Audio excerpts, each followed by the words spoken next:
ఆరోగ్యాభిలాషులైన ప్రేక్షక మిత్రులకు నమస్కారం. నా పేరు డాక్టర్ చిరుమామిళ్ళ మురళీ మనోహర్, ఎండి ఆయుర్వేద ప్రొఫెసర్, హైదరాబాద్. ప్రపంచవ్యాప్తంగా ఉన్న మిమ్మల్ని అందరినీ ఇలాగా ఈ ఛానల్ ద్వారా కలుసుకుంటున్నందుకు చాలా ఆనందంగా ఉంది. ఎందుకంటే మీరు చాలా చక్కగా స్పందిస్తున్నారు, రెస్పాండ్ అవుతున్నారు. అలాగే ఈ వీడియోని మీ సర్కిల్స్తో షేర్ చేసుకుంటున్నారు. అంటే మీరు చాలా బాగా ఇన్వాల్వ్ అవుతున్నారు. చాలా సంతోషం. ఇక మూలికా మర్మాలు అనే ఈ సిరీస్లో మన చుట్టుపక్కల కనిపించేటువంటి మూలికల్లో దాగున్న ఔషధ రహస్యాలు తెలుసుకుంటున్నాం. ఈ కార్యక్రమంలో మనం తెలుసుకోబోయేది కరక్కాయ గురించి. ఇంతకుముందు కార్యక్రమంలో కూడా దీనికి సంబంధించినటువంటి కొన్ని ప్రాథమిక ఉపయోగాల్ని, అలాగే ఔషధపరమైనటువంటి ఉపయోగాల్ని తెలుసుకోవడం జరిగింది. ఈ కార్యక్రమంలో మరిన్ని ఉపయోగాలు తెలుసుకున్నాం. పైల్స్ అనేది పెద్ద సమస్య, అరిసెమొలలు. దీన్ని అశ్రద్ధ చేస్తే మలబద్ధకం వస్తుంది. మలబద్ధకాన్ని అశ్రద్ధ చేస్తే పైల్స్ వస్తాయి. పైల్స్ని అశ్రద్ధ చేసినా కానీ మలబద్ధకం వస్తుంది. ఈ రెండింటిని అశ్రద్ధ చేస్తే తీవ్రస్థాయి సమస్యలు వచ్చే రిస్క్ ఉంటుంది. క్యాన్సర్ వరకు కూడా వెళ్ళచ్చు. ఈ పైల్స్ని, మలబద్ధకాన్ని ప్రాథమికంగా తగ్గించుకోవాలి, సురక్షితంగా తగ్గించుకోవాలి. దానికి కరక్కాయ అనేది అద్భుతంగా పనిచేస్తుంది. కరక్కాయలో ప్రధానంగా గింజ కాకుండా ఖండ భాగంలో ఔషధ శక్తులు ఎక్కువ. ఈ కరక్కాయ బెరడు అంటే ఈ ఖండ భాగం, దీనికి 4 ఇంతల ఆముదం చేర్చి దాన్ని ఆముదంలో దోరగా వేయించండి. అంటే కరక్కాయ ఒలుపుని, ఒకవేళ మీరు ఒలుపు చేయలేకపోతే యాజిటీస్గా కరక్కాయలను కూడా ఆముదంలో దోరగా వేయించేసేసి ఆ వేపిన తర్వాత పక్కన పెడితే ఆముదాన్ని పీల్చుకొని మళ్ళీ ఎండిపోతాయి. ఇలాగ ఆరబెట్టిన తర్వాత పొడి చేసుకోండి. పొడి చేసేసి ఇదే ఆముదంలో బాగా కలిపి ఉంచుకోవాలి. రాత్రిపూట 1 లేదా 2 చెంచాలు చొప్పున దీన్ని తీసుకుంటూ ఉంటే ఈ కరక్కాయ పొడిని ఈ మూలవ్యాధులు, మలబద్ధకం ఇలాంటి సమస్యలు తగ్గుతాయి. చాలా ఎక్సలెంట్ మెడిసిన్ ఇది ఈ మలబద్ధకానికి, అలాగే పైల్స్కి కూడా. కరక్కాయ ఒలుపుని దీనికి 4 రెట్లు ఆముదం చేర్చి ఆముదంలో దోరగా వేయించేసేసి మళ్ళీ ఆ వేగినటువంటి ఈ కరక్కాయని పొడి చేసుకొని మళ్ళీ ఈ పొడిని ఎప్పటికప్పుడు ఒక 1/2 టీ స్పూన్ నుంచి 1 టీ స్పూన్ వరకు తీసుకొని కాస్త ఆముదం కలిపేసేసి చప్పరించి మింగుతూ ఉండాలి.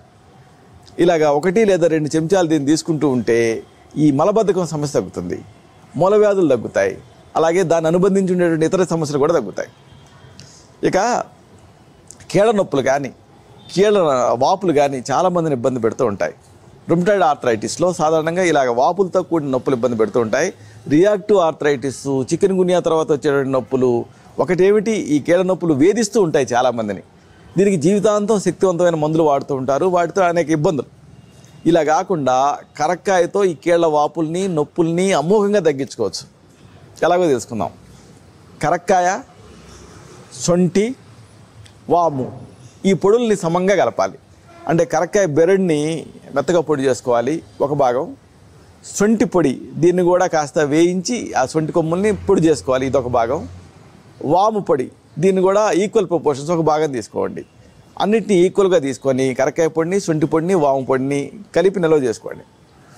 దీనికి తగినంత బెల్లం కలిపేసేసి నూరి కుంకుడు గింజలంత మాత్రలు చేయొచ్చు, లేదా ఈ పొడుల్ని యాచిటీస్గా కూడా వాడుకోవచ్చు. మాత్రలు చేసి వాడుకోవచ్చు, పొడి రూపంలో కూడా వాడుకోవచ్చు. మాత్రలు చేయాలంటే బెల్లం కలిపి కుంకుడు గింజలంత మాత్రలు చేయాలి. 1 లేదా 2 మాత్రలని రోజు 2 పూట్ల కూడా ఉదయం సాయంత్రం దీన్ని వేడి నీళ్ళతోటి వేసుకుంటూ ఉంటే కీళ్ళ వాపులు, కీళ్ళ నొప్పులు తగ్గుతాయి. కీళ్ళ నొప్పులకి, కీళ్ళ వాతానికి ఇంతకంటే సులభమైన, సురక్షితమైన, శక్తివంతమైన, ప్రభావవంతమైన ఔషధం లేదనే చెప్పాలి. చాలా మంచి మెడిసిన్ ఇది. కరక్కాయ, శొంఠి, వాము పొడుల్ని సమంగా కలిపి తగినంత బెల్లం కలిపి నూరి కుంకుడు గింజలంత మాత్రలు తయారు చేసుకొని నిల్వ చేసుకోవాలి. 1 లేదా 2 మాత్రలు చొప్పున రోజు కూడా ఉదయం, మధ్యాహ్నం, రాత్రి 3 పూట్ల కానీ, లేదా సమస్య తక్కువ ఉంటే 2 పూట్ల కానీ వేడి నీళ్ళతో వేసుకుంటూ ఉండాలి. కీళ్ళవాపులు, నొప్పులు తగ్గుతాయి. ఇక మరొక సమస్య చర్మవ్యాధి, అలాగే కొన్నిసార్లు దెబ్బలు తగిలి ఇబ్బంది పెడుతూ ఉంటాయి. ఇక పైల్స్ సరే ఇలాంటి వాటి అన్నింటిలోనూ ఈ కరక్కాయ చాలా అద్భుతంగా పనిచేస్తుంది. కరక్కాయని సాన్రాయి మీద నీళ్లు చిలకరిస్తూ చాది గంధం తీయాలి. ఈ గంధాన్ని ఈ చర్మవ్యాధి మీద లేపనం చేసుకుంటుంటే మంచి ఫలితం కనిపిస్తుంది. ఏదైనా దెబ్బలు తగిలితే అక్కడ కూడా దీన్ని పూస్తే ఇన్ఫ్లమేషన్ గుంజేస్తుంది. మొలల మీద కూడా పూసుకోవచ్చు. దీంతో ఆ పెయిన్ నుంచి, దురద నుంచి రిలీఫ్ వస్తుంది. చాలా ఎక్సలెంట్ రిజల్ట్ ఓరియంటెడ్ ట్రీట్మెంట్ ఇది. కరక్కాయని నీళ్లతోటి అరగదీసి గంధం తీసి దాన్ని స్కిన్ డిసీజెస్ మీద కానీ, దెబ్బల మీద కానీ, మొలల మీద కానీ ఎక్స్టర్నల్గా లేపనం చేస్తూ ఉండాలి. అలాగే మరొక ముఖ్యమైనటువంటి విషయం, దీన్ని నువ్వుల నూనెకి వేసి మరిగించి నూనెలాగా తయారు చేసుకొని ఆ తైలాన్ని కూడా వాడచ్చు. ఇది ఇంటర్నల్గా వాడితే మలబద్ధకాన్ని కూడా తగ్గిస్తుంది. ఇక మరొక ముఖ్యమైన సమస్య కడుపు ఉబ్బరింపు. ఉబ్బిపోయి కడుపు బట్టలు పట్టకుండా తయారవుతుంటాయి రోజుల తేడాతో. ఎప్పుడైనా సరే మీకు కాన్స్టెంట్గా కాకుండా ఒకరోజు పొట్ట లోపలికి పోయినట్టు, ఒకరోజు పొట్ట బాగా ఉబ్బరించినట్టు ఉంటే గ్యాస్ అని అర్థం. దీన్ని తగ్గించడానికి కరక్కాయ అద్భుతంగా పనిచేస్తుంది. 6 కరక్కాయని నలగొట్టండి. దీన్ని నీళ్ళకి వేసి డికాక్షన్ కాయండి. అంటే టీని ఎలాగ తయారు చేస్తారో అలాగ బాగా మరిగించండి. ఇలాగ దీన్ని తాగేయండి. దీంతో ఎలాంటి వికారాలు కలగకుండా 4 లేదా 5 విరేచనాలు అవుతాయి. కోష్ట శుద్ధి కలుగుతుంది. అంటే మీకు మల విసర్జన సజావుగా జరగాలి, మొత్తం క్లీన్ అయిపోవాలనుకున్నప్పుడు, మళ్ళీ దాంట్లో సైడ్ ఎఫెక్ట్స్ రాకూడదు అనుకున్నప్పుడు ఇది ఒక అద్భుతమైన చికిత్సా ప్రక్రియ. ఏం చేస్తారు? 6 కరక్కాయల్ని బాగా నలగొట్టి చితగొట్టి నీళ్ళకి వేసి మరిగించాలి. 4 గ్లాసులు నీళ్ళకి వేసి 1 గ్లాస్ కషాయం మిగిలేంత వరకు మరిగించాలి. ఇప్పుడు ఈ కషాయాన్ని తాగేయాలి. దీంతో మీకు ఎలాంటి అనీజీనెస్ లేకుండా మల నిర్వహణ జరుగుతుంది. 4 లేదా 5 విరేచనాలు వెంటనే అవుతాయి. పొట్ట మొత్తం కూడా క్లీన్ అయిపోతుంది. నెలకు ఒక్కసారి ఇలా చేసుకోవచ్చు అవసరం అనుకుంటే. ఇక మరొక సమస్య ఉబ్బసం, ఆస్మాతో చాలామంది ఇబ్బంది పడుతూ ఉన్నారు. ఈ మధ్యకాలంలో ఈ కేసులు ఇంకా పెరిగిపోతున్నాయి. ఎందుకు అంటే పొల్యూషను, అలాగే ఒత్తిళ్ళు, తర్వాత ఆహారాలు ఇలాంటివన్నీ కంట్రిబ్యూట్ చేస్తున్నాయి. ఈ ఉబ్బసాన్ని సురక్షితంగా తగ్గించుకోవాలి. దానికి ఈ కరక్కాయ ఉపయోగపడుతుంది. కరక్కాయ ధూపం చాలా చక్కగా ఉపయోగపడుతుంది. ఈ కరక్కాయ పొడిని అలాగా నిప్పుల మీద వేయాలి. అప్పుడు ఆ పొగ వస్తుంది, ధూపం. దీన్ని ఆఘ్రాణిస్తే కంజెషను, టైట్నెస్ ఇలాంటివి తగ్గుతాయి. ఇక మరొక సమస్య అధిక కొలెస్ట్రాల్. ఈ అధిక కొలెస్ట్రాల్ వల్లనే గుండె జబ్బులు, అధిక రక్తపోటు, దీని అనుసరించి మరణాలు ఇవన్నీ జరుగుతూ ఉన్నాయి. ఈ హై కొలెస్ట్రాల్ని తగ్గించుకోవాలి. దీనికి ఎక్సలెంట్గా కరక్కాయ పనిచేస్తుంది. శరీరం బరువు తగ్గకుండా సీరం లిపిడ్ తాలూకు ఆ ప్రమాణాలని కరక్కాయ తగ్గిస్తుంది. ఇది పరిశోధనలో తేలింది. కాబట్టి రోజువారీగా ఈ కరక్కాయని తీసుకుంటూ ఉంటే, అంటే మీరు ఒకవేళ సన్నగా ఉన్నా కానీ కొంతమందికి ఈ కొలెస్ట్రాల్ లెవెల్స్ బాగా ఎక్కువ ఉంటూ ఉంటాయి. మామూలుగా సన్నగా లావుగా ఉండే వాళ్ళని ఆహారం తగ్గించడం ఇలాంటి ద్వారా ఈ కొలెస్ట్రాల్ తగ్గించడం అనేది ఒక ప్రక్రియ. కానీ ఆల్రెడీ సన్నగా ఉండే వాళ్ళకి ఏం చేయాలి? కరక్కాయ ఉపయోగపడుతుంది. శరీరం బరువు తగ్గకుండా ఆ సీరం లిపిడ్ లెవెల్స్ కంట్రోల్ చేయడానికి రోజువారీగా కరక్కాయ చూర్ణాన్ని ఒక 1/2 చెంచాడు నుంచి చెంచాడు మోతాదుగా వేడి నీళ్ళ కలిపి తాగుతూ ఉండాలి. మంచి ఫలితం ఉంటుంది. ఇక త్రిదోషాలు ఒక్కోసారి విజృంభిస్తూ ఉంటాయి. మామూలుగా వాతం ఎక్కువైంది అనుకోండి, కఫం పెంచుతాం. కఫం ఎక్కువైతే వాతాన్ని పెంచుతాం. అలా కాకుండా 3 దోషాలు పెరిగి వాటి వల్ల ఇక్కట్లు వస్తూ ఉంటే కరక్కాయ చూర్ణం అమేజింగ్గా పనిచేస్తుంది. కరక్కాయ పొడిని సైంధవ లవణంతో కలపాలి. అంటే కరక్కాయ చూర్ణం ఎంత తీసుకున్నామో దానికి సగం సైంధవ లవణం కలిపేసేసి దాన్ని ఒక 1/2 చెంచాడు మోతాదుగా లోపలికి వేడి నీళ్ళతో తీసుకుంటూ ఉంటే శ్లేష్మహారంగా పనిచేస్తుంది. అంటే కఫాన్ని తగ్గిస్తుంది. పటికి బెల్లంతో కలిపి దీన్ని తీసుకున్నారనుకోండి పిత్తాన్ని తగ్గిస్తుంది, పిత్తహారంగా పనిచేస్తుంది. నెయ్యితో తీసుకున్నారనుకోండి వాతాహారంగా పనిచేస్తుంది. అలాగే బెల్లంతో కలిపి తీసుకున్నారనుకోండి అన్ని రోగాలే తగ్గిస్తుంది. చూసారా, మెడిసిన్ ఒకటే, అనుపాన భేదంతో అనేక రకాల సమస్యలు తగ్గించుకోవచ్చు. కాబట్టి దీన్ని నోట్ చేసుకొని మీ బాడీ టైప్ని బట్టి, మీకున్న సమస్యను బట్టి దీన్ని వాడుకోవచ్చు. అంటే కేవలం కరక్కాయని ఇంట్లో ఉంచుకుంటే త్రిదోషాల సమస్యలే తగ్గించుకోవచ్చు. అంటే కరక్కాయ పొడిని సైంధవ లవణాన్ని కలిపి ఉంచుకోవాలి. దీన్ని మీరు లోపలికి తీసుకుంటూ ఉండాలి. ఎలాగా? కరక్కాయ చూర్ణాన్ని సైంధవ లవణంతో తీసుకుంటే కఫాన్ని తగ్గిస్తుంది.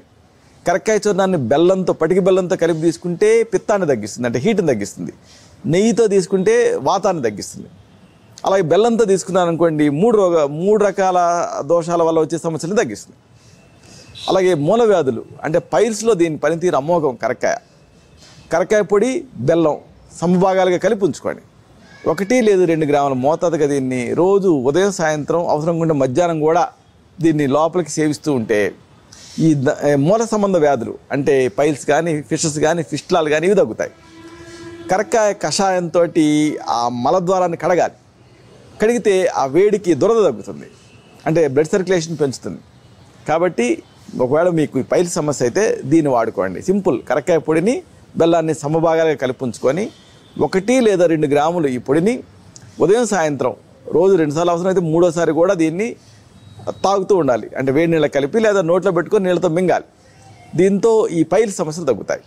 అలాగే కరక్కాయ పొడిని నీళ్ళకి వేసి మరిగించి కషాయం తయారు చేసి ఒక గుడ్డ ముంచి కాపడం పెట్టుకోవాలి మలద్వారాన్ని. దీంతో ఆ దురద, నొప్పి, మంట తగ్గుతాయి. ఇక అజీర్ణ దోషాలున్నా, మలబద్ధకం ఉన్నా, కడుపు ఉబ్బరింపు ఉన్నా, తేన్పులున్నా, కడుపు నొప్పి ఉన్నా, ఇలాగ ఈ డైజెస్టివ్ డిజార్డర్స్ అన్నిట్లోనూ ఒక అమేజింగ్ మెడిసిన్ ఉంది కరక్కాయతో. తెలుసుకుందాం. కరక్కాయ, సునాముఖి ఆకు, సైంధవ లవణం, ఈ 3 పొడులు, కరక్కాయ పొడి, సునాముఖి పొడి, అలాగే సైంధవ లవణం పొడి, ఈ 3టిని సమంగా తీసుకొని దీనికి 4వ వంతు మిరియాల పొడి కలపాలి, నిల్వ చేసుకోవాలి. ఎక్సలెంట్ మెడిసిన్ మీకు సిద్ధం అవుతుంది. కరక్కాయ, సునాముఖి, సైంధవ లవణాలను ఈక్వల్గా కలుపుకొని అది ఎంత ఉందో ఆ మొత్తం దానికి 1/4, 4వ వంతు మిరియాల పొడి కలపాలి, నిల్వ చేసుకోవాలి. రోజు రాత్రిపూట దీన్ని వేడి నీళ్ళ కలిపేసేసి దీన్ని 1 టీ స్పూన్ తీసుకొని 1 అర గ్లాసు వేడి నీళ్ళ కలిపి ఆ వేడి నీళ్ళు తాగేస్తూ ఉండాలి. దీంతో అజీర్ణ సమస్య తగ్గిపోతుంది, సుఖ విరేచనం అవుతుంది, కడుపు ఉబ్బరింపు తగ్గుతుంది, పుల్లగా తేనుపులు రావటం తగ్గుతుంది, కడుపు నొప్పి తగ్గుతుంది. You name it, I have it అన్నట్టుగా మీరు ఏ సమస్య అయినా చెప్పండి, జీర్ణక్రియ సంబంధ సమస్యలు అన్నిటికీ ఇది ఒక రామబాణం. ఇలాగా నిజంగా కరక్కాయ కన్నతల్లి. దీన్ని ఔషధ తత్వాలు తెలుసుకొని వాడుకుంటే మన ఇంటిల్లిపాది కూడా ఆరోగ్యంగా ఉండొచ్చు. అయితే ఇప్పుడు మనం చెప్పుకున్నవన్నీ ప్రథమ చికిత్సలు, గృహ చికిత్సలు.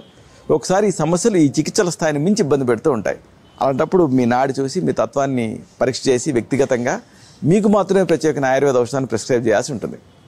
ఇలాంటి మరొక ఆసక్తికరమైన విషయాన్ని తిరిగి ఇదే కార్యక్రమాల పరంపరలో మనం కలుసుకున్నప్పుడు సవివరంగా, సహేతుకంగా, సమగ్రంగా తెలుసుకుందాం. శతం జీవ శరదో వర్ధమానః, శతం హేమంతాన్ శతం వసంతాన్.